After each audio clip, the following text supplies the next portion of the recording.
Hello everyone and welcome to the channel. In this video guys, I'm going to guide how you can run any app with default administrator.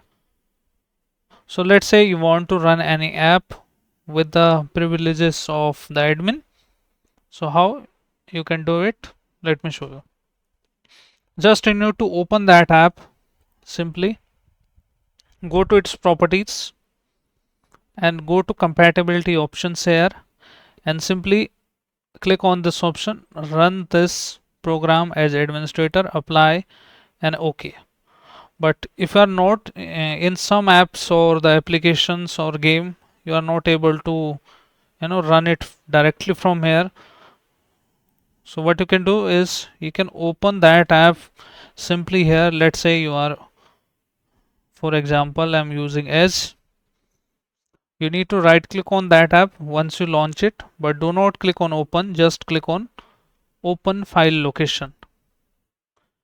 And now you need to click on type and then just click on the file size to application, and simply you can see there the shortcut as well here, and go to its properties from there and simply follow the same stuff, run it as admin, and it will not ask or prompt the again to yes options.